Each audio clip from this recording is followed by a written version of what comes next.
Imagine for a moment that you could see everything that truly exists around you right now. Not just the familiar world of solid objects and visible light, but the complete reality that surrounds you at every instant. You would witness an almost unimaginable spectacle: subatomic particles materializing and vanishing in the space between your atoms. Ghostly neutrinos from the sun's core passing through your body by the trillions every second without disturbing a single molecule. Gravitational waves from colliding black holes billions of light years away, gently stretching and compressing the space you occupy. Radio waves carrying thousands of conversations and data streams flowing through your location simultaneously. Quantum fields fluctuating in patterns that determine which virtual particles pop into existence in the apparently empty air before you. The invisible scaffolding of dark matter threading through your room and your body, its gravitational influence holding galaxies together while interacting with you only through the weakest of forces. You would see that what appears to be empty space is actually a seething ocean of activity where the vacuum itself pulses with energy, and the fabric of space-time ripples, like the surface of a pond, disturbed by countless invisible stones. The universe you think you know represents less than 5% of what actually exists, and the remaining 95% operates according to rules so strange that they challenge everything your evolution has taught you to believe about the nature of reality. This invisible universe isn't somewhere else, some distant realm you might visit with sufficiently advanced technology. It's here, now, occupying the same space as your body, permeating every breath you take and every thought that crosses your mind. To understand what it means to exist, we must venture beyond the comfortable illusions our senses present and confront a cosmos far more magnificent, terrifying, and mysteriously interconnected than our ancestors could have conceived in their wildest dreams. Let's begin where the invisible cosmos touches you most directly, with particles that have traveled farther than almost anything else in the universe just to pass unnoticed through your body. Right now, approximately 1 cosmic ray particle is striking your body every second. These aren't ordinary particles drifting lazily through space. They're atomic nuclei moving at velocities approaching light speed, carrying energies that dwarf anything we can produce in our most powerful particle accelerators. Some cosmic rays pack more kinetic energy than a professionally thrown baseball, except this energy is concentrated into something billions of times smaller than a grain of sand. When these particles slam into Earth's atmosphere, they create cascading showers of secondary particles, exotic hadrons, and muons that rain down upon the surface in numbers that would astound you if you could see them. You're currently being struck by about 10,000 muons every square meter every minute, yet you feel nothing because these particles interact so weakly with ordinary matter that they pass through you as easily as light passes through a window. But where do cosmic rays originate? The answer takes us to the most violent events in the cosmos. When a massive star exhausts its nuclear fuel, its core collapses in a fraction of a second, then rebounds in a supernova explosion that releases more energy in a few weeks than our sun will emit over its entire 10 billion year lifetime.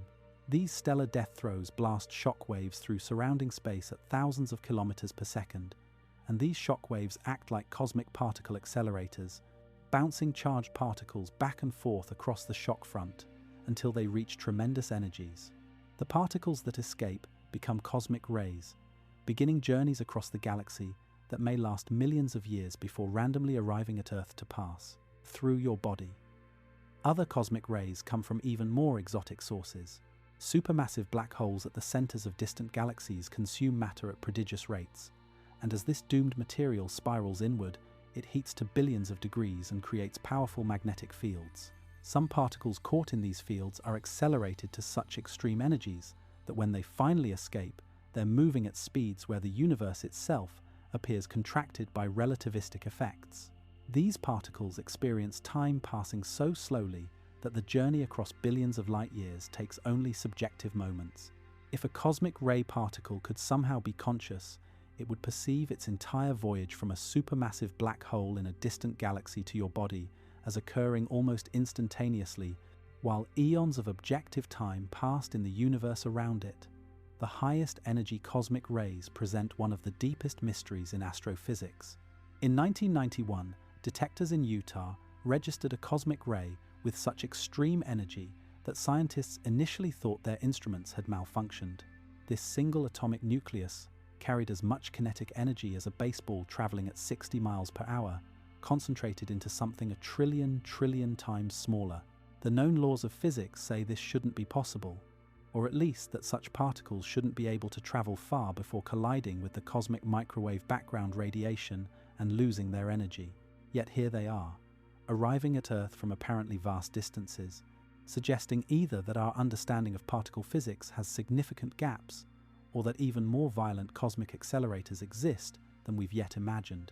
Perhaps these ultra-high energy particles originate from the decay of cosmic strings, hypothetical one-dimensional defects in space-time left over from the universe's earliest moments. These cosmic strings, if they exist, would be thinner than an atom but could stretch across entire galaxy clusters, carrying masses equivalent to billions of stars concentrated into lines so narrow they're essentially one-dimensional. When cosmic strings intersect and break, the released energy could accelerate particles to the extreme velocities we observe. Or maybe the highest energy cosmic rays are produced when primordial black holes, remnants from the first fraction of a second after the Big Bang, finally evaporate in bursts of Hawking radiation. These ancient black holes would have been forming since the universe's earliest moments, slowly losing mass through quantum evaporation, and the final explosive moments of their existence could produce particles with extraordinary energies. Some scientists speculate that the highest energy cosmic rays might arrive from beyond the observable universe itself, from regions so distant that light from there hasn't had time to reach us yet. The observable universe has a finite radius, because light has only had finite time to travel since the Big Bang, but the actual universe might extend far beyond what we can observe, possibly infinitely far. If this is true, cosmic rays might provide our only evidence for what exists beyond the cosmic horizon, making them messengers from parts of reality we could never observe by any other means. The cosmic rays passing through you aren't just passive messengers. However, they occasionally interact with your DNA, causing mutations that alter your genetic code in subtle, random ways. Over evolutionary timescales, cosmic rays have contributed significantly to the genetic variation that natural selection acts upon. Without cosmic rays, evolution would proceed differently, and the particular forms of life that emerged on Earth, including humans, might never have existed. You are, in a literal sense, partially the product of ancient stellar explosions in distant galaxies, shaped by particles that crossed the cosmos to alter the genetic code of your ancestors. Every mutation that proved beneficial, every genetic innovation that allowed some lineage to survive when others perished, every random change that created the biological diversity we see today, some fraction of these changes came from cosmic rays striking DNA molecules and causing chemical alterations. The evolutionary history that led to you is written partly in the language of cosmic catastrophes, occurring millions or billions of light years away, events that seem to have no connection to Earth, but whose particle emissions reached our planet and influenced which genetic variations arose in the organisms living here. But cosmic rays also connect us to the universe in even more fundamental ways. Every atom in your body heavier than hydrogen and helium was forged inside stars that exploded billions of years ago. The calcium in your bones, the iron in your blood, the carbon in every cell, all of these elements were created by nuclear fusion in stellar cores or in the unimaginable heat of supernova explosions. You are made of stardust, but this is more than poetic metaphor. The atoms comprising your body were literally expelled from dying stars, scattered across space, and eventually incorporated into the cloud of gas and dust that collapsed to form our solar system. The cosmic rays striking you now represent the most recently created matter in the universe, atoms forged just millions of years ago in stellar explosions, and now racing across the galaxy to interact with the ancient stellar matter that forms your body. Scientists have discovered that cosmic ray intensity varies as our solar system orbits through the Milky Way, taking about 230 million years to complete each galactic circuit. As we move through different regions of the galaxy, we encounter varying densities of cosmic rays, and these variations might influence Earth's climate over geological timescales. Periods of increased cosmic ray flux could seed more cloud formation through ionization of atmospheric molecules, affecting global temperatures and potentially contributing to ice ages or periods of warming. The fate of civilizations might be influenced by where we happen to be in our galactic orbit, by the cosmic ray environment our planet encounters as it journeys through space on a timescale so vast that entire species evolve and go extinct between one position and the next return to that same position.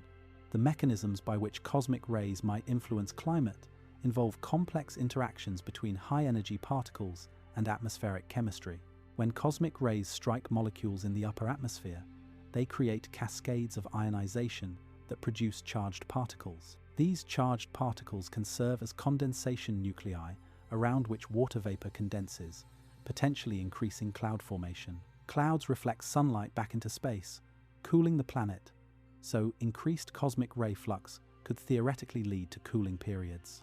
Some researchers have proposed that major ice ages might correlate with periods when our solar system passed through the spiral arms of the Milky Way, where cosmic ray density is higher due to the concentration of massive stars and supernova remnants. While this hypothesis remains controversial and difficult to test, it illustrates how processes occurring on galactic scales might influence conditions on Earth in ways we're only beginning to understand. Looking to the future, advanced civilizations might learn to harness cosmic rays for both communication and energy. The highest energy cosmic rays carry as much energy as macroscopic objects, and if we could capture and utilize this energy, it would provide a power source constantly renewed by stellar processes throughout the galaxy. Detecting patterns in cosmic ray arrivals might reveal signals from distant civilizations attempting to communicate across interstellar distances using nature's most powerful particles. An advanced civilization could potentially construct cosmic particle accelerators on truly massive scales, perhaps using the magnetic fields of neutron stars or the ergospheres of rotating black holes, and direct beams of ultra-high energy particles toward target star systems as a form of communication that would be nearly impossible to block or intercept. When we finally venture beyond our solar system, cosmic rays will pose one of the greatest hazards for interstellar travelers, requiring shielding or biological modifications to survive the particle radiation that fills interstellar space. The challenge of cosmic ray shielding for interstellar travel is formidable. While Earth's magnetic field and atmosphere protect us from most cosmic radiation, spacecraft venturing between stars will be fully exposed to the particle flux of interstellar space. Traditional shielding using dense materials becomes impractical because the mass required would be enormous, and high-energy cosmic rays can create dangerous secondary radiation when they strike shielding material. Future technologies might employ active shielding using electromagnetic fields to deflect charged cosmic ray particles before they reach spacecraft hulls, or might develop biological interventions that make human cells more resistant to radiation damage through enhanced DNA repair mechanisms or redundant genetic backup systems. Some proposals suggest that interstellar craft could be preceded by robotic shield ships, whose sole purpose is to absorb cosmic ray impacts and protect the crewed vessels following behind. Understanding cosmic rays isn't just about studying exotic particles from distant sources. It's about recognizing that Earth exists not in isolation, but embedded in a dynamic galactic environment, constantly interacting with processes occurring throughout the Milky Way and beyond.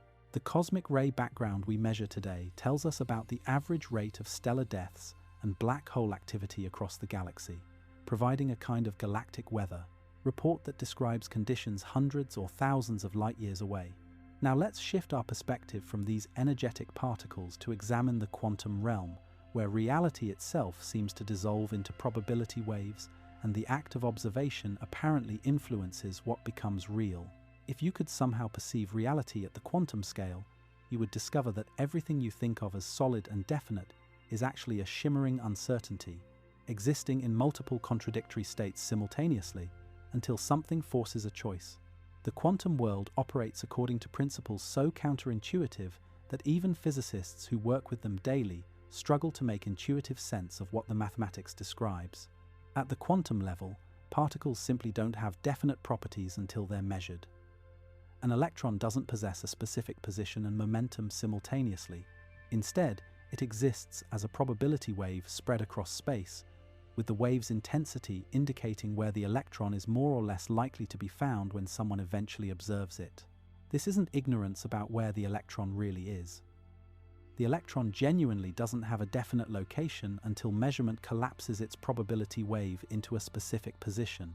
Before observation, the electron in some real sense occupies multiple locations at once, existing in what physicists call superposition of all possible positions weighted by quantum probability amplitudes. This bizarre behavior has been confirmed by countless experiments, most famously the double-slit experiment, when scientists fire electrons one at a time toward a barrier with two narrow slits. Each electron somehow passes through both slits simultaneously, creating an interference pattern on the detection screen, as if it were a wave that took both paths and interfered with itself. But if detectors are placed at the slits to determine which path each electron actually takes, the interference pattern vanishes and the electrons behave like ordinary particles, each passing through only one slit. The mere act of observation changes reality, transforming quantum possibilities into classical definite outcomes. What makes this even more mysterious is that the electron seems to know whether it's being observed, adjusting its behavior accordingly. If you set up the detection apparatus, but don't actually record which slit each electron passes through, the interference pattern reappears, suggesting that it's not the physical presence of the detector, but the extraction of information that causes the change. Some variations of the experiment have even demonstrated delayed choice scenarios, where the decision about whether to measure which path the electron takes can be made after the electron has already passed through the slits, apparently reaching backward in time to influence how the electron behaved in the past. This observer effect has led to profound debates about the nature of consciousness and its role in physical reality. Some interpretations of quantum mechanics propose that conscious observation is what collapses quantum superpositions, making awareness a fundamental feature of the universe rather than an emergent property of complex matter arrangements. In this view, the universe before conscious observers evolved would have existed in a permanent superposition of all possible histories simultaneously. The emergence of consciousness would have retroactively selected which history became real, explaining through a kind of cosmic bootstrap why we observe a universe compatible with conscious existence. The physicist John Wheeler, who worked with both Einstein and Bohr and contributed enormously to our understanding of both general relativity and quantum mechanics, proposed a participatory universe model where conscious observers don't merely observe reality, but participate in creating it through the act of observation. In Wheeler's view, the universe might be a self-excited circuit where the existence of observers late in cosmic history determines what was real early in cosmic history through quantum effects that reach backward in time. This would mean that consciousness plays a necessary role in bringing the universe into definite existence, making the emergence of intelligent life not an accident but a requirement for a universe to have a specific history rather than remaining in quantum superposition forever. Other interpretations avoid assigning special status to consciousness by proposing that any interaction with the environment causes quantum collapse, with observation by conscious beings just one type of environmental interaction among many. In this decoherence view, quantum superpositions are constantly collapsing due to interactions with surrounding particles and fields, and the apparent specialness of conscious observation is an illusion. The environment acts as a natural measuring device, and macroscopic objects always appear classical because they're constantly interacting with their surroundings in ways that destroy quantum coherence. But even these interpretations face puzzling aspects. When does a quantum system become large enough that it must behave classically? Why do we never observe macroscopic objects in superposition if the fundamental constituents remain quantum? The boundary between quantum and classical behavior remains surprisingly poorly understood despite a century of quantum mechanics research. Quantum entanglement presents even stranger phenomena, connecting particles across arbitrary distances in ways that seem to violate the principle that information cannot travel faster than light. When two particles become entangled through interaction, their quantum states become correlated, such that measuring one particle instantly determines the state of the other, regardless of separation distance. Einstein found this so troubling he called it spooky action at a distance, and believed it revealed that quantum mechanics must be incomplete, hiding deeper deterministic variables that would eliminate the apparent non-locality. Einstein, along with collaborators Podolsky and Rosen, published a famous paper in 1935, arguing that quantum mechanics couldn't be a complete description of reality because it implied these apparently impossible correlations. They proposed that hidden variables must exist that predetermined the measurement outcomes, eliminating the apparent need for instantaneous influence across space. But experiments over decades have confirmed that quantum entanglement is real and that no local hidden variables can explain the observed correlations. The universe at the quantum level is genuinely non-local, with measurements here affecting reality there instantaneously across any distance. The physicist John Bell developed mathematical inequalities in the 1960s that distinguished predictions of local hidden variable theories from quantum mechanics, and subsequent experiments testing Bell's inequalities have consistently violated them in exactly the way quantum mechanics predicts. Modern quantum physics has demonstrated entanglement between particles separated by hundreds of kilometers, confirming that the correlations persist over large distances. This non-locality doesn't allow faster-than-light communication because the measurement results at each location appear random until compared. But it does reveal that reality at the quantum level is fundamentally interconnected in ways that transcend spatial separation. Distance, at the deepest level, seems not to be the fundamental separator we experience it, as in everyday life. The implications of quantum non-locality are profound and still being explored.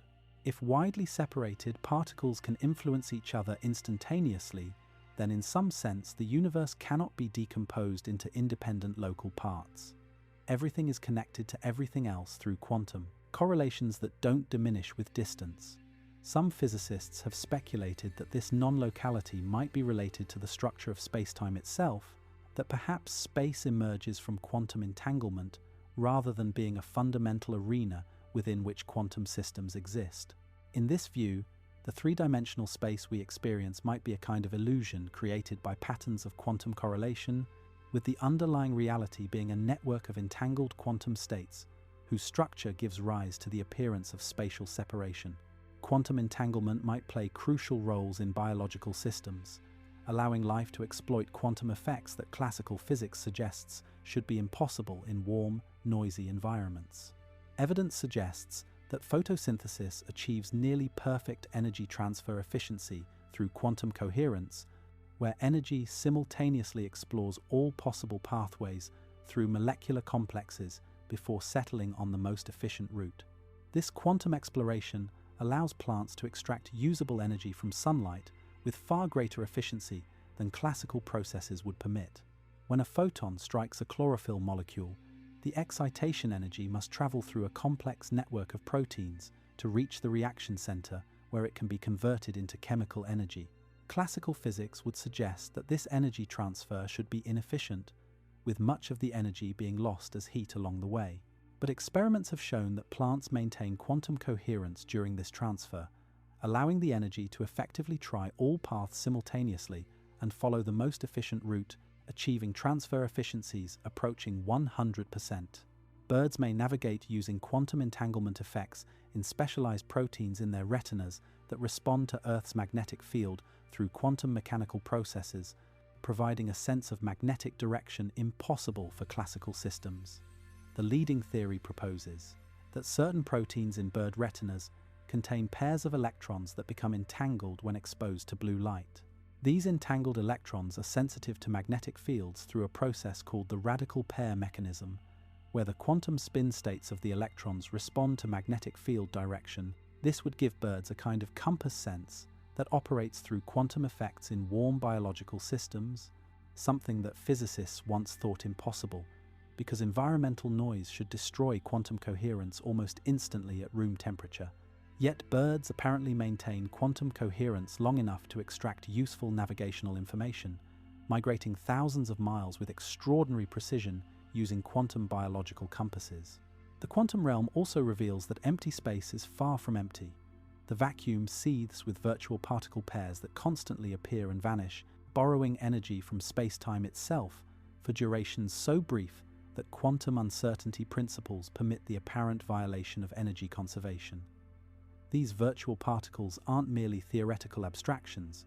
They produce measurable effects, including the Casimir force, which pushes together metal plates separated by tiny distances in vacuum, and they contribute to the anomalous magnetic moment of electrons, providing some of the most precisely verified predictions in all of physics. The Casimir effect, predicted in 1948 and confirmed experimentally in 1997, demonstrates that the quantum vacuum has measurable physical consequences. When two uncharged metal plates are placed very close together in vacuum, they experience an attractive force because the space between them can only support virtual particles with wavelengths that fit exactly between the plates, while the space outside the plates can support virtual particles of all wavelengths. This creates a pressure difference that pushes the plates together, an entirely quantum mechanical effect that has no classical analogy. The quantum vacuum might be the source of dark energy, the mysterious force accelerating cosmic expansion. If the energy of virtual particles contributes to every region of space, this vacuum energy could drive cosmic acceleration. However, quantum field theory predicts vacuum energy density about 120 orders of magnitude larger than observed, creating what's called the cosmological constant problem, perhaps the worst disagreement between theory and observation in science. The problem is this: when physicists calculate the energy that should be present in empty space due to quantum fluctuations, they get an answer that's absurdly large, so large that if it were correct, the universe should be expanding at an incomprehensibly rapid rate, far faster than observed. Yet observations show that dark energy exists, but is incredibly weak, just strong enough to cause gentle acceleration of cosmic expansion. Something about our understanding of quantum vacuum energy is profoundly wrong, suggesting we're missing fundamental principles about how quantum effects scale to cosmic dimensions.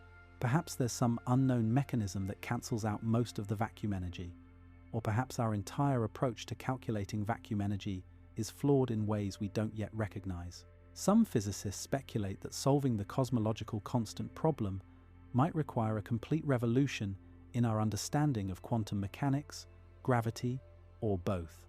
Quantum field theory reveals that what we think of as particles are actually excitations in underlying quantum fields that permeate all of space. The electron field fills the universe, and what we call an electron is just a localized vibration in this field. Photons are excitations in the electromagnetic field, quarks are excitations in quark fields, and all other particles are manifestations of their corresponding quantum fields. This suggests that the universe is fundamentally made of fields rather than particles, with matter being temporary patterns of field excitation. In this field-theoretic view, every particle is fundamentally the same thing: a quantum excitation propagating through its associated field. An electron here and an electron on the other side of the galaxy are excitations in the same underlying electron field that fills all of space. When particles are created or destroyed, what's really happening is that energy is being added to or removed from the quantum fields, creating or destroying localized excitations. This perspective reveals that the universe at its most fundamental level is a vast network of quantum fields in constant interaction with what we perceive as particles and forces being patterns and disturbances in this quantum substrate. The quantum nature of reality also implies that the past might not be as fixed as we assume. In quantum mechanics, the properties of particles are undetermined until measurement, and some interpretations suggest that observation in the present can retroactively determine what happened in the past. This backward causation would mean that conscious observers in the present help determine the history that led to their existence, creating self-consistent causal loops that span cosmic time. The delayed choice quantum eraser experiments demonstrate that decisions made during measurement can affect the outcome of experiments in ways that seem to reach backward in time, determining what the particle did earlier in the experiment. If such retrocausality operates not just in laboratory experiments, but throughout the universe, then the very history of the cosmos might not be fully determined until observers measure it, making the past a kind of quantum superposition that gets selected retroactively by future observations. Quantum computers exploit these strange quantum properties to perform calculations that would be impossible for classical computers. By maintaining quantum superpositions of multiple computational states simultaneously, quantum computers can explore many solution paths in parallel. A quantum bit, or qubit, can exist in a superposition of both 0 and 1 simultaneously, and multiple qubits can be entangled so that they form superpositions of all possible combinations of zeros and ones. This allows quantum computers to perform certain calculations exponentially faster than classical computers by effectively trying all possible solutions simultaneously through quantum superposition. As quantum computing technology advances, we might develop the ability to simulate quantum processes that govern reality itself, potentially allowing us to model the behavior of quantum fields on cosmic scales. Future quantum computers might simulate the evolution of the early universe with high precision, test different theories of quantum gravity by watching how simulated universes evolve under different rules, or even discover new physical principles through computational exploration of quantum possibilities. The measurement problem in quantum mechanics suggests that the act of observation is what transforms quantum possibilities into classical realities. But this raises the question of what constitutes an observation. Does it require a conscious observer, or can any interaction with the environment cause quantum collapse? Some theories propose that consciousness is necessary to collapse quantum superpositions, while others suggest that any interaction with other quantum systems is sufficient.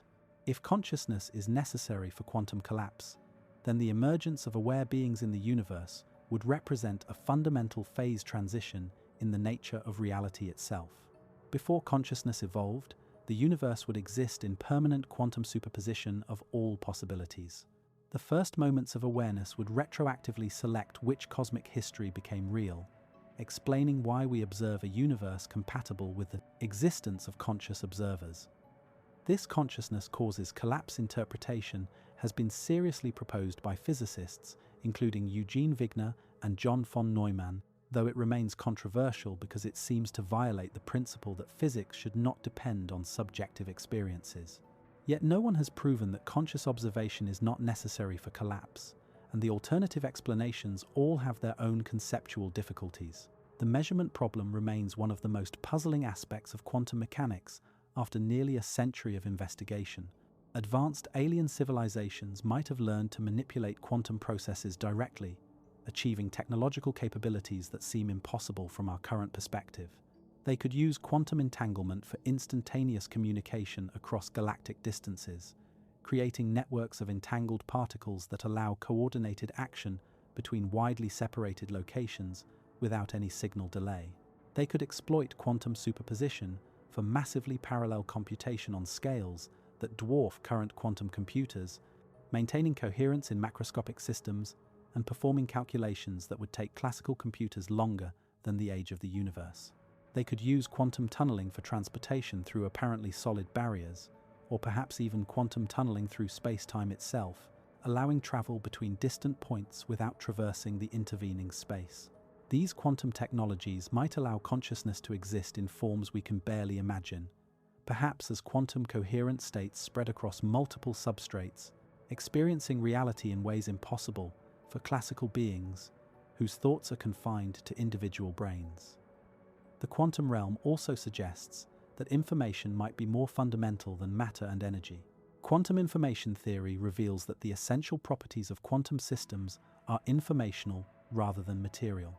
The collapse of quantum superpositions represents information, processing events, and quantum entanglement creates correlations that can be understood as information sharing between distant systems. This leads to the possibility that reality itself might be computational, with quantum processes serving as the hardware for a cosmic calculation whose purpose we don't yet understand. Several physicists have proposed that the universe might literally be a quantum computer calculating its own evolution, with each quantum interaction representing a computational step in an unimaginably complex cosmic algorithm. In this view, the laws of physics are essentially the program that the universe is running, and what we perceive as the passage of time is the sequential execution of computational steps. If this is correct, then understanding physics at its deepest level means understanding the algorithm that governs cosmic computation, and perhaps even the question that this computation is trying to answer.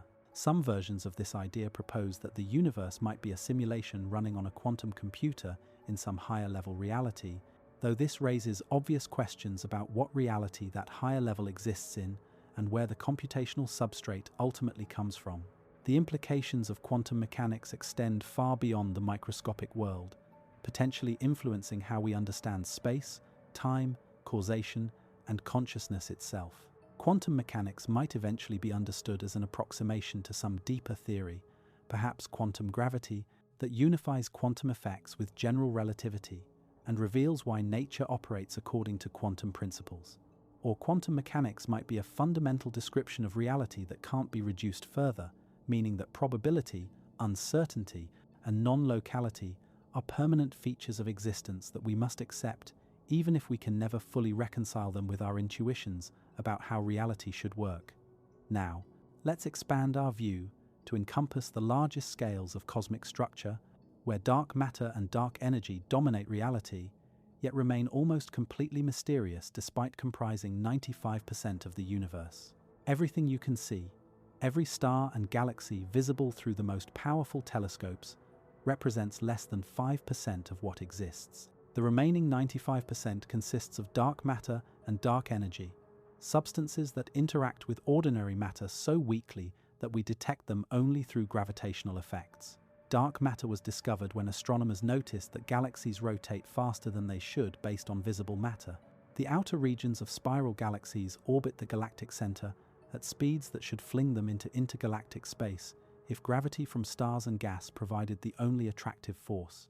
This anomalous rotation suggests that galaxies are embedded in vast halos of invisible matter that provide additional gravitational binding. The discovery came in the 1970s when astronomer Vera Rubin measured the rotation curves of spiral galaxies with unprecedented precision, expecting to see orbital velocities decrease with distance from the galactic center, just as planets in our solar system orbit more slowly the farther they are from the Sun. Instead, she found that orbital velocities remain roughly constant, far beyond the visible edge of galaxies, requiring roughly 10 times more mass than could be accounted for by visible stars and gas. Computer simulations confirm that without dark matter, galaxies couldn't have formed at all. The early universe was remarkably uniform, with density variations of only 1 part in 100,000 visible in the cosmic microwave background radiation. These tiny fluctuations would have grown far too slowly to form galaxies within the universe's current age if only ordinary matter existed, because ordinary matter interacts with radiation and couldn't begin clumping together until after the universe became neutral about 380,000 years after the Big Bang. Dark matter, which doesn't interact with light or ordinary matter except through gravity, could begin clumping together much earlier, while the universe was still a hot plasma, creating gravitational wells into which ordinary matter eventually fell once the universe cooled enough for neutral atoms to form. This allowed structure formation to begin much earlier than would otherwise have been possible, explaining why we observe galaxies and galaxy clusters rather than a universe still filled with smooth, diffuse gas. The cosmic web of filaments and voids that characterizes large-scale structure is essentially a dark matter scaffold decorated with ordinary matter. If you could see dark matter directly, the universe would look like a vast, three-dimensional spiderweb with dense filaments stretching across hundreds of millions of light-years, connected at nodes where galaxy clusters form, and surrounding vast voids containing very little matter of any kind. The visible galaxies trace out this dark matter structure because they form wherever dark matter density is high enough to gravitationally capture gas that can cool and form stars. The overall architecture of the cosmos is determined by dark matter, with ordinary matter merely filling in details within the gravitational framework that dark matter provides. Dark matter comprises about 27% of the universe's total mass energy content, yet its nature remains one of physics' greatest mysteries. It could consist of exotic particles that interact only through gravity and possibly the weak nuclear force, making them nearly impossible to detect directly.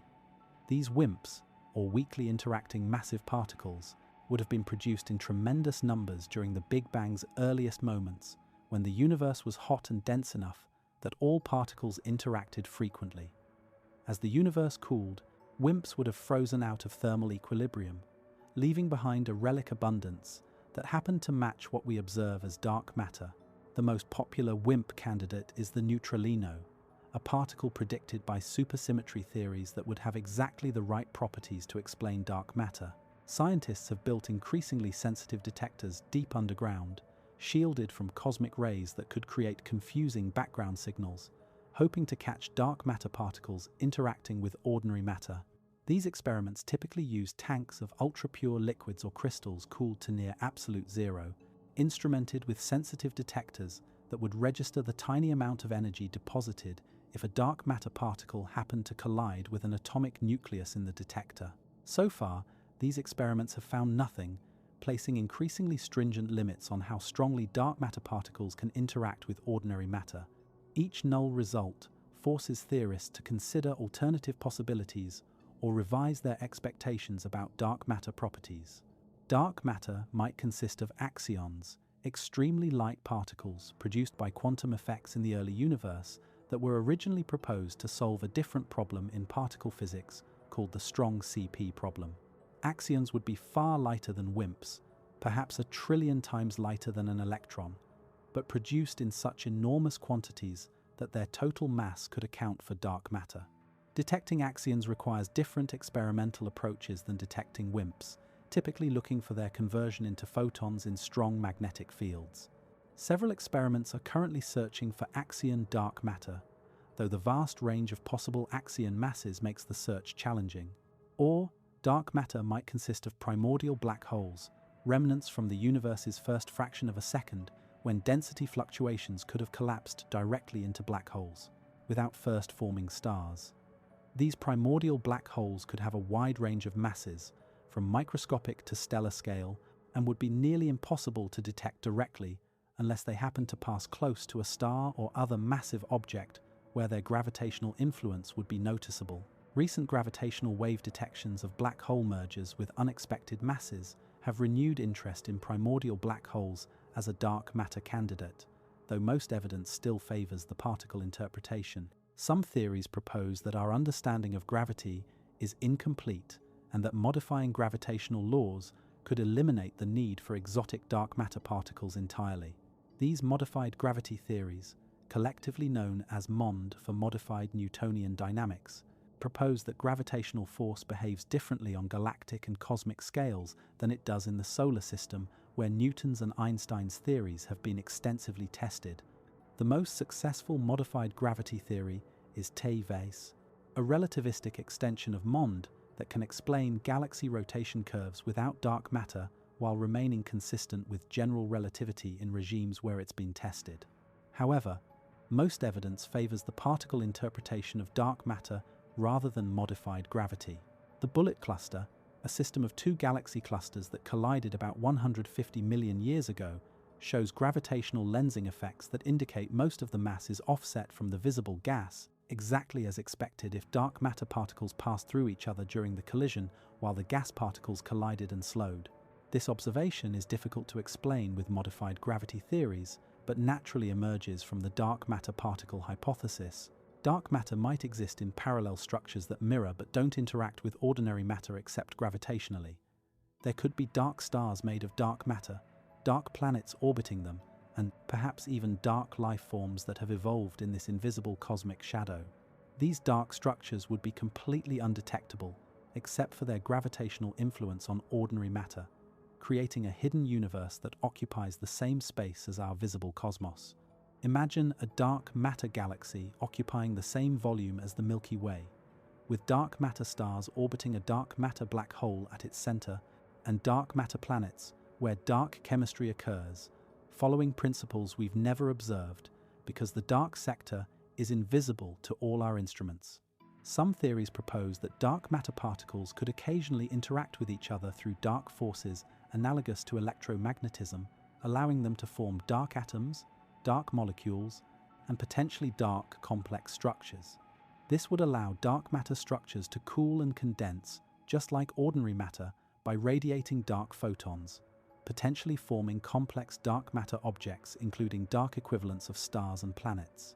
The dark matter halo surrounding our Milky Way galaxy might contain intricate structures invisible to all our instruments.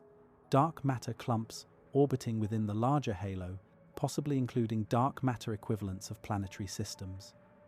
If dark matter interactions are weak but non-zero, dark matter particles might accumulate in the centers of stars and planets, including Earth, creating dense dark matter cores that slowly grow over billions of years, as dark matter from the surrounding halo gradually settles into gravitational potential wells. Some theories propose that dark matter accumulation in stellar cores could provide additional energy sources that alter stellar evolution in subtle ways, potentially explaining certain anomalies in stellar populations. Dark matter might even be accreting in your body right now, passing through but occasionally interacting weakly enough to be captured by atomic nuclei, though the amount would be vanishingly small, perhaps. Just a few dark matter particles over your entire lifetime. Dark energy presents an even deeper mystery, discovered through observations of distant supernovae in the late 1990s. Astronomers measuring cosmic expansion rates at different epochs discovered something shocking when they studied Type Ia supernovae, explosions that occur when white dwarf stars accumulate too much mass and detonate with remarkably consistent brightness. These standard candles allow astronomers to measure cosmic distances with precision, and by comparing distances to redshifts, they can determine how fast the universe was expanding at different times in cosmic history. The expectation was that cosmic expansion should be slowing down due to the gravitational attraction of all the matter in the universe, gradually pulling everything back together. Instead, observations showed that the universe's expansion is accelerating rather than slowing down, with distant supernovae appearing dimmer than expected, indicating they're farther away than they should be if expansion were slowing. Gravity should be gradually slowing the expansion caused by the Big Bang, but instead, something is pushing space apart faster and faster.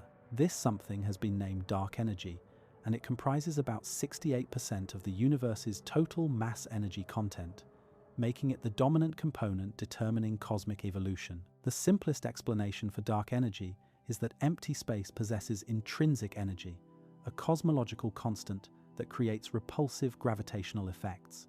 Einstein originally introduced a cosmological constant into his field equations in 1917 to keep the universe static against gravitational collapse, adding a term that represented a kind of anti-gravity inherent in spacetime itself. When Hubble discovered cosmic expansion in 1929, Einstein reportedly called the cosmological constant his greatest blunder, removing it from his equations. Now, it appears Einstein was right after all to include this term, though for different reasons than he originally thought. The vacuum of space might possess a small but non-zero energy density that remains constant as the universe expands, meaning that as space grows, the total amount of dark energy increases proportionally because each new cubic meter of space contains the same vacuum energy as every other cubic meter. This provides ever greater repulsive force that accelerates expansion, overwhelming the attractive force of gravity on cosmic scales. The magnitude of dark energy corresponds to approximately 1 atom's worth of mass energy per cubic meter of space, an incredibly tiny density yet sufficient to dominate cosmic evolution because it's present everywhere. Every cubic centimeter of vacuum contributes to cosmic acceleration, making dark energy the most influential component, determining the universe's fate despite being imperceptible on small scales, like solar systems or even galaxy clusters. The mystery deepens because quantum field theory predicts that vacuum energy should be enormous, about 10 to the power of 120 times larger than observed, creating the cosmological constant problem mentioned earlier. The vacuum should be seething with energy from virtual particles of all types, and when physicists sum up the zero-point energies of all quantum fields, they get an absurdly large answer that would cause the universe to expand at incomprehensible rates. Yet somehow, almost all of this energy cancels out, leaving only the tiny residual we observe as dark energy. No known mechanism explains this near-perfect cancellation, and many physicists consider it the most serious problem in fundamental physics, perhaps indicating that our entire framework for thinking about vacuum energy is fundamentally flawed. Alternative explanations propose that dark energy isn't constant, but evolves over cosmic time through a dynamical field called quintessence. Unlike a cosmological constant, which has exactly the same value everywhere and at all times. Quintessence would be a field similar to the Higgs field that permeates space and drives cosmic acceleration, but whose strength varies over time and possibly even from place to place. These quintessence fields could interact with dark matter and ordinary matter in subtle ways, creating complex feedback loops that determine cosmic evolution. The strength of quintessence might increase, decrease, or oscillate over cosmic timescales, dramatically altering predictions for the universe's future fate. If quintessence is weakening, cosmic acceleration might slow and eventually stop, allowing gravity to reassert control. If it's strengthening, acceleration could intensify toward a big rip that tears apart all structures.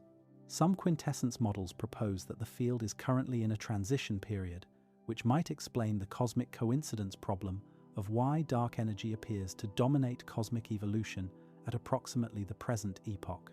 Why should we exist at precisely the time when dark energy becomes important, billions of years after the Big Bang, but before it completely dominates? This timing seems suspicious, suggesting that dark energy and dark matter might be related through some mechanism that naturally explains their similar abundances at the current cosmic epoch. Perhaps dark energy emerges from interactions between dark matter particles, or perhaps both are manifestations of some more fundamental physics we haven't yet discovered.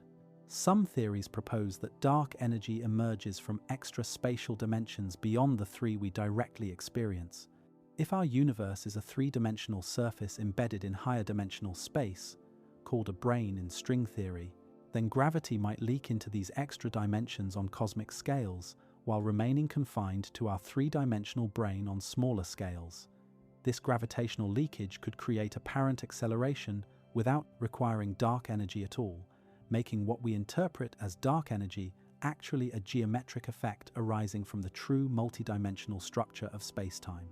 In these brane world scenarios, our entire visible universe would be a three-dimensional membrane floating in a higher dimensional space called the bulk, and we observe only the physics occurring on our brane while remaining blind to most of what happens in the bulk dimensions. The combination of dark matter and dark energy determines the universe's ultimate fate through their competing gravitational effects. Dark matter and ordinary matter exert attractive gravity that tries to slow cosmic expansion, while dark energy exerts repulsive anti-gravity that accelerates expansion. The balance between these components has evolved over cosmic history. In the early universe, matter dominated and expansion was decelerating. About 5 billion years ago, dark energy began to dominate and expansion began accelerating. The future evolution depends on whether dark energy remains constant, changes strength, or even changes sign from repulsive to attractive. If dark energy remains constant as a true cosmological constant, cosmic expansion will continue forever and actually accelerate without limit, with the universe growing increasingly cold, dark, and empty as stars exhaust their fuel, and even black holes eventually evaporate through Hawking radiation over timescales that make the current age of the universe seem like an eye blink. Galaxies outside our local group will recede beyond the cosmic horizon, meaning they'll be moving away from us faster than light can travel through the intervening space, making them forever inaccessible and invisible. Eventually, only our local group of gravitationally bound galaxies will remain visible, and even these will merge into a single giant elliptical galaxy over the next 100 billion years. If dark energy strengthens over time, expansion could accelerate without limit toward a big rip that would end the universe in perhaps 20 billion years, when expansion becomes infinite and all structure is destroyed in a final moment of cosmic violence. The Big Rip scenario is particularly dramatic because it would not only separate distant galaxies, but eventually tear apart every structure in the universe hierarchically. First, galaxy clusters would be ripped apart as expansion overcomes the gravity binding them together. Then individual galaxies would be disrupted as expansion grows strong enough to overcome their self-gravity. Solar systems would be torn apart as planets are ripped from their orbits around stars. Eventually, expansion would grow so violent that molecules, atoms, and finally, even atomic nuclei and subatomic particles themselves would be ripped to pieces as space-time expansion locally exceeds the forces that hold matter together at every scale. Alternatively, If dark energy weakens or becomes attractive, cosmic expansion could slow, stop, and reverse into a big crunch where gravity wins the ultimate battle and pulls all matter and energy back together in a collapse, mirroring the Big Bang in reverse. As the universe contracts, structures would merge hierarchically with galaxies colliding and merging into ever larger systems. The cosmic microwave background radiation would approach from all directions, growing hotter and hotter as space shrinks, eventually exceeding the surface temperature of stars, then exceeding temperatures in stellar cores, ultimately approaching infinite temperature and density as the universe compresses toward a final singularity. Everything we see would be crushed back into the singular state from which it came, erasing all structure and perhaps all information about what existed during the universe's expansion phase. Some cyclic universe models suggest that the Big Crunch could trigger a new Big Bang through quantum effects operating at the Planck scale, where space-time becomes discrete rather than continuous. In these scenarios, the collapse might bounce at the Planck density, creating a new expansion phase and beginning a new cosmic cycle. The universe would oscillate eternally between expansion and contraction, with each cycle lasting perhaps trillions of years, but representing just one iteration in an infinite series of cosmic births and deaths. Information from previous cycles might survive the bounce encoded in subtle features of the subsequent universe's initial conditions, perhaps in the pattern of density fluctuations or in the values of fundamental constants, allowing the universe to evolve and potentially become more complex over successive cosmic generations. Some cyclic models propose that physical laws themselves might evolve from cycle to cycle, with constants and coupling strengths varying slightly each time, creating a kind of cosmic natural selection where universes with properties that make them long-lived and structure-rich become more common over an infinite sequence of cycles. Advanced civilizations in the far future might develop technologies allowing them to survive cosmic catastrophes or even influence cosmic evolution itself. If dark energy can be manipulated, perhaps through quantum field theory effects we don't yet understand, sufficiently advanced civilizations might be able to locally alter the expansion rate of space-time, creating bubbles of different expansion rates, or even reversing cosmic acceleration in specific regions. This could enable faster-than-light travel by surfing on waves of expanding and contracting space-time, with spacecraft remaining stationary in their local reference frame, while the space-time around them expands behind and contracts ahead, propelling them forward at apparent faster-than-light speeds without actually violating relativity. Dark energy manipulation could also provide nearly limitless energy by extracting the vacuum energy that fills all of space, tapping into the fundamental energy of existence itself.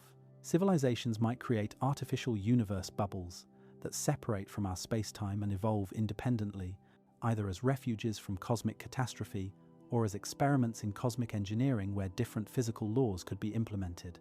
They might transfer consciousness into more stable substrates that could persist through cosmic phase transitions, perhaps encoding their minds as patterns in quantum fields or in the structure of space-time itself, rather than in fragile, biological, or even electronic hardware.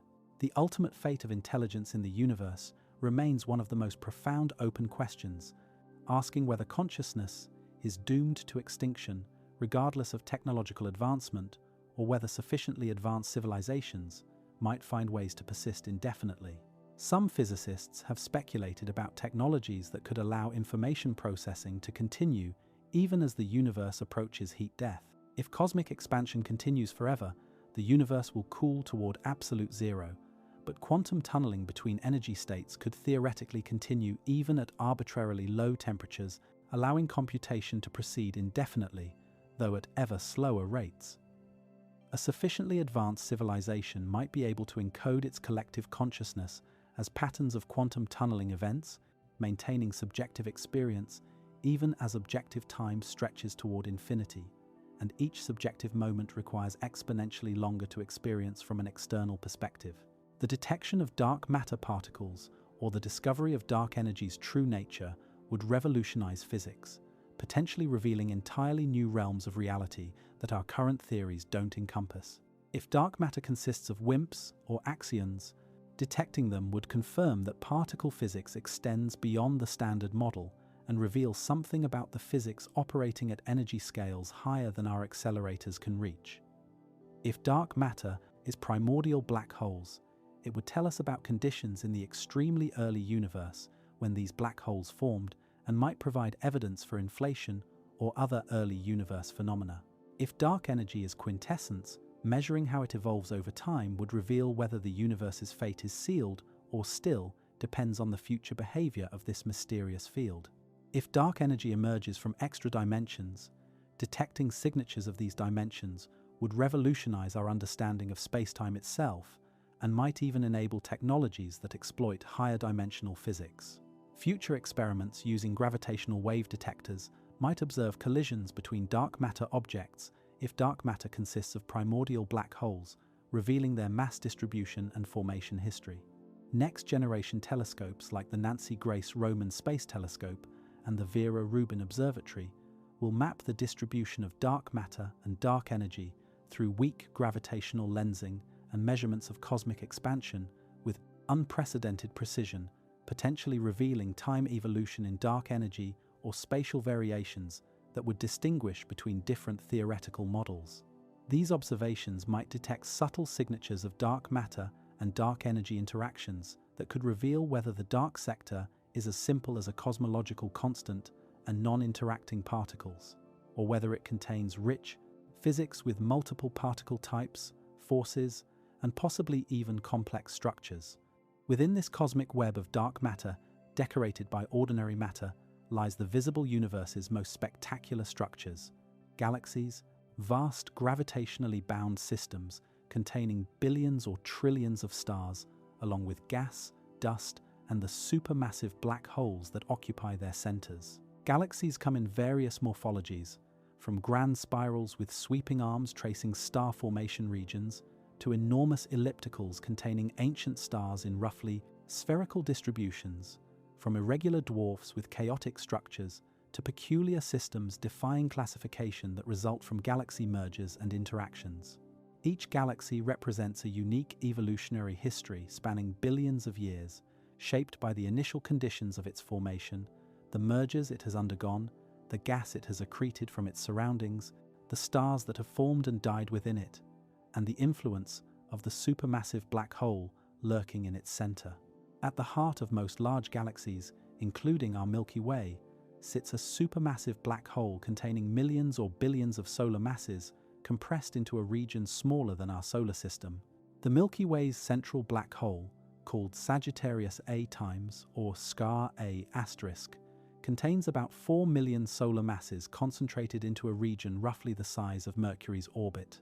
We know it exists because astronomers have tracked individual stars orbiting the galactic center, watching them trace elliptical paths that reveal the mass and location of the invisible object they're orbiting.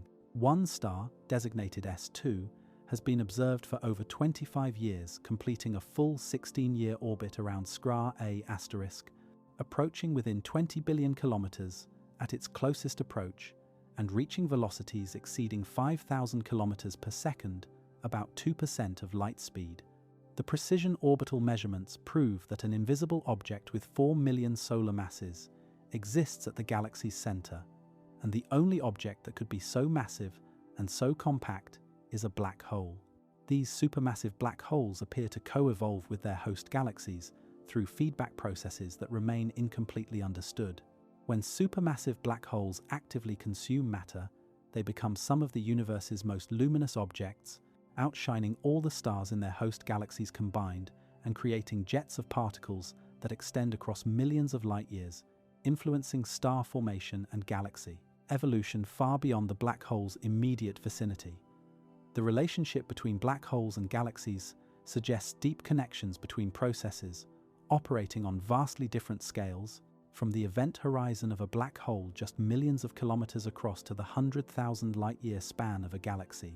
Observations reveal tight correlations between black hole masses and properties of the surrounding galactic bulge, the central spherical component of spiral galaxies, or the main body of elliptical galaxies. The black hole mass is typically about 0.1% of the bulge mass, a remarkably tight relationship that holds across a wide range of galaxy types and masses. This correlation implies that black holes and galaxies grow together through mechanisms that couple their evolution, though the details remain unclear. Perhaps gas flowing toward the galactic center feeds both star formation in the bulge and black hole growth through accretion.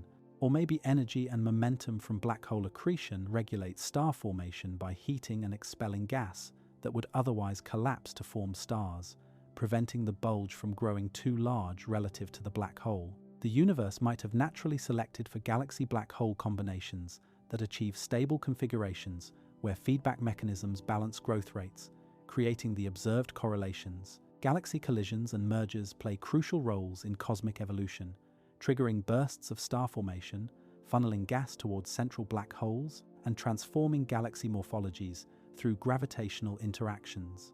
When galaxies collide, the stars themselves rarely actually collide because the distances between stars are so vast compared to stellar sizes that even when two galaxies interpenetrate, star-star collisions are extraordinarily unlikely. Instead, gravitational interactions distort the galaxies, pulling out spectacular tidal tails of stars and gas that stretch across hundreds of thousands of light-years, triggering density waves that compress gas clouds and initiate intense bursts of star formation that can consume most of a galaxy's gas in just tens of millions of years. Our Milky Way is currently on a collision course with the Andromeda Galaxy, our nearest large galactic neighbor, located about 2.5 million light-years away and approaching at over 100 kilometers per second. In approximately 4 billion years, these two large spirals will begin their first close passage, with tidal forces distorting both galaxies and scattering stars into new configurations. The galaxies will pass through each other, then fall back for additional passages over the next several billion years, gradually losing orbital energy to gravitational interactions until they eventually merge into a new elliptical galaxy that astronomers have whimsically dubbed Milkdromeda or Milkomeda. Our Sun will likely survive this merger, being thrown into a different orbital configuration within the merged galaxy, but probably not experiencing any direct stellar collisions. The night sky will be dramatically transformed during the merger as the approach of Andromeda makes it appear increasingly large, eventually dominating the sky as a spectacular band of light before the merger scrambles both galaxies' structures into a new configuration. The space between galaxies contains far more than empty vacuum. The warm, hot intergalactic medium consists of ionized gas heated to temperatures between 100,000 and 10 million degrees Kelvin, so diffuse it's nearly impossible to detect directly, yet containing more ordinary matter than all the stars in all the galaxies combined. This intergalactic gas represents material that never fell into galaxies during cosmic structure formation or was expelled from galaxies by supernova-driven winds and active galactic nucleus outflows. It serves as a reservoir from which galaxies can accrete material over cosmic time, fueling continued star formation as gas slowly cools and settles into galactic disks, and into which galaxies eject material through violent processes that inject energy into their surroundings. The intergalactic medium is difficult to observe because its temperature falls in an inconvenient range where it doesn't emit much visible light or radio waves, but does absorb ultraviolet light and emit X-rays weakly. Some observations detect it by looking for absorption features it creates in the spectra of distant quasars, where intervening gas absorbs specific wavelengths of light, or by detecting its X-ray emission in regions where it's been compressed and heated by galaxy cluster gravitational fields. The largest structures in the universe are superclusters, gravitationally bound or semi-bound systems containing thousands of galaxies spread across more than 100 million light-years. Our Milky Way belongs to the local group of galaxies, which contains about 80 galaxies dominated by the Milky Way, Andromeda, and the Triangulum Galaxy. The local group is part of the Virgo supercluster, a structure containing thousands of galaxy groups and clusters spread across about 110 million light-years, with the massive Virgo cluster sitting near the center containing about 2,000 galaxies. Recent observations have revealed that the Virgo supercluster is itself part of an even larger structure called Laniakea, from the Hawaiian words meaning immeasurable heaven, a supercluster of superclusters containing about 100,000 galaxies across 520 million light-years. These superclusters are themselves arranged into even larger structures comprising the cosmic web, vast filaments connecting superclusters across hundreds of millions of light-years, surrounding enormous voids where galaxies are extremely rare. The largest known structure is the Hercules Corona Borealis Great Wall, a filament of galaxy clusters stretching across about 10 billion light-years. So large that light takes 10 billion years to cross it, meaning this structure spans a significant fraction of the observable universe itself. This cosmic web structure emerged from tiny quantum fluctuations in the early universe that were stretched to cosmic scales during inflation, then grew over billions of years as gravity amplified initial density variations. Computer simulations of cosmic structure formation show that dark matter formed the web first, with dark matter particles clumping together under their own gravity, creating a network of filaments and nodes, while ordinary matter subsequently fell into these dark matter gravitational wells. The locations where dark matter filaments intersect became sites of intense galaxy formation, creating the rich clusters we observe at the nodes of the cosmic web, while the voids expanded as matter flowed out of them toward denser regions under gravitational attraction. This cosmic web continues beyond our observational horizon, suggesting that the universe contains structure on scales far larger than we can directly study, possibly extending infinitely in all directions with the pattern of filaments and voids repeating on ever larger scales. Within galaxies, individual stars represent the fundamental unit of cosmic chemistry. Nuclear furnaces that convert hydrogen into heavier elements through fusion reactions, enriching the universe with the chemical diversity required for complex structures, including rocky planets and life. Stars form from collapsing gas clouds in the interstellar medium, regions where gas becomes sufficiently dense and cool that gravitational attraction overcomes thermal pressure and the cloud begins contracting. As the cloud collapses, it fragments into smaller clumps, each of which may form an individual star or multiple star system. The collapsing cloud heats up as gravitational potential energy converts to thermal energy, and when the central temperature reaches about 10 million degrees Kelvin, hydrogen fusion ignites, and a star is born, entering the main sequence phase, where it will spend most of its life fusing hydrogen into helium in its core. The eventual fate of a star depends critically on its initial mass, which determines how hot the core becomes and which fusion reactions can occur. Low-mass stars like our Sun will spend about 10 billion years on the main sequence before exhausting the hydrogen in their cores. They'll then expand into red giants as fusion moves to a shell around the inert helium core, becoming hundreds of times larger and cooler at their surfaces, while the core contracts and heats. Eventually, the core reaches 100 million degrees Kelvin, hot enough to fuse helium into carbon and oxygen. After another 100 million years or so, the helium is exhausted and the star expels its outer layers as a planetary nebula, a glowing shell of gas expanding away from the core. The remaining core, now a white dwarf about the size of Earth but containing about half the Sun's mass, slowly cools over trillions of years, radiating away its residual heat until it becomes a black dwarf, a cold, dark cinder that no longer emits significant light.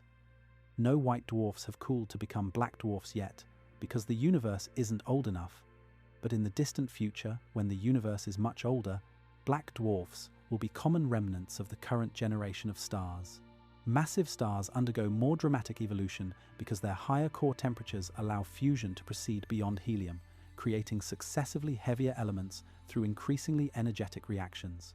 A star with 20 times the Sun's mass might spend only about 10 million years on the main sequence before exhausting its core hydrogen, 1,000 times faster than the Sun's lifetime, because more massive stars burn much hotter and consume their fuel far more rapidly. After leaving the main sequence, the massive star fuses helium into carbon and oxygen, then carbon into neon and magnesium, then neon into oxygen and magnesium, then oxygen into silicon and sulfur, and finally silicon into iron, nickel, and nearby elements in the periodic table.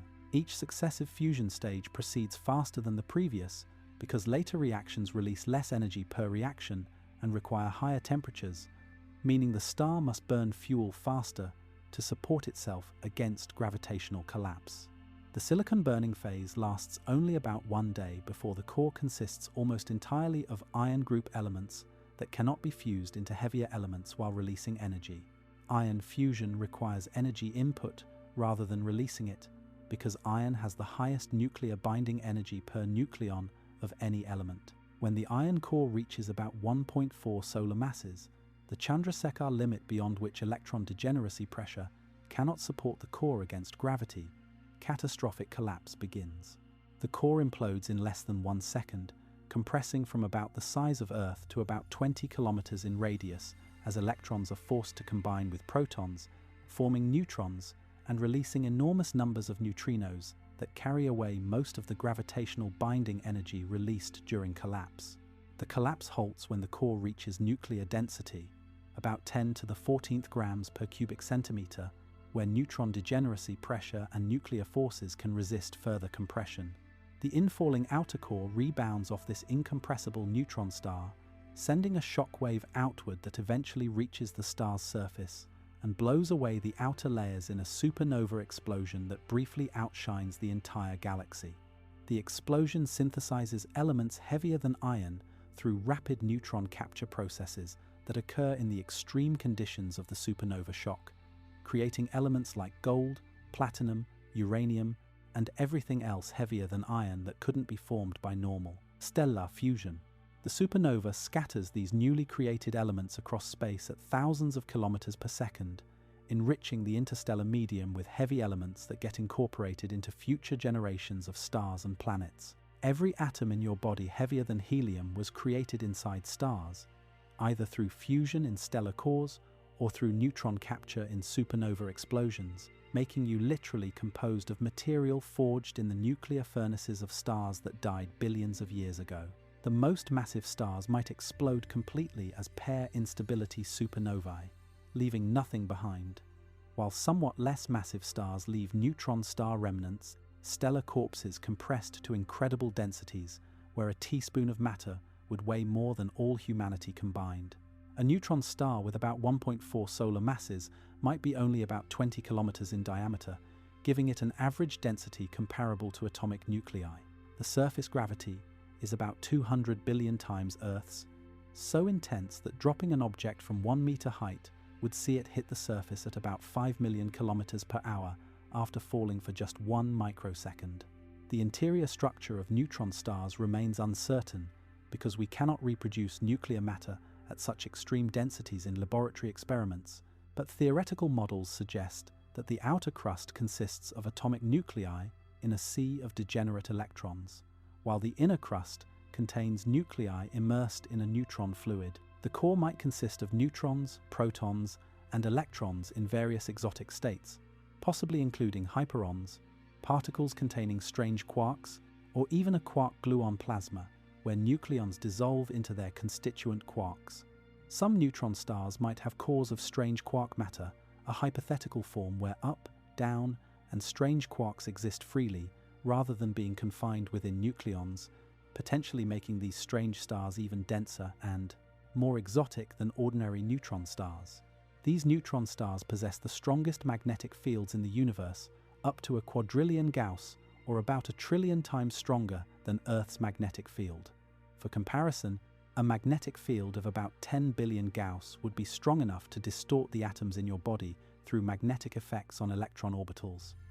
These magnetars, neutron stars with especially powerful magnetic fields, occasionally experience starquakes, where the solid crust cracks and releases enormous bursts of X-rays and gamma rays detectable across the galaxy. Neutron stars can spin hundreds of times per second if they formed from the collapsed cores of rapidly rotating massive stars, because conservation of angular momentum means that as the core shrinks, it must spin faster, like a figure skater pulling in their arms to spin faster.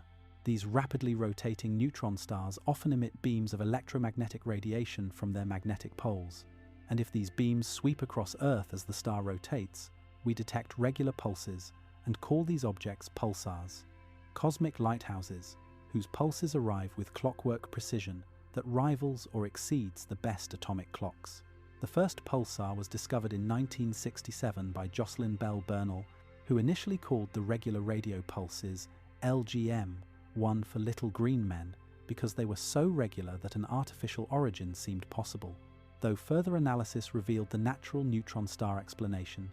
Pulsar timing is so precise that astronomers use arrays of pulsars spread across the sky as a galaxy-scale gravitational wave detector, comparing the arrival times of pulses from multiple pulsars to search for tiny timing variations caused by gravitational waves passing through the galaxy and stretching and compressing space-time between Earth and the pulsars. Between stars lies the interstellar medium, a complex mixture of gas, dust, plasma, and cosmic rays that fills the space within galaxies.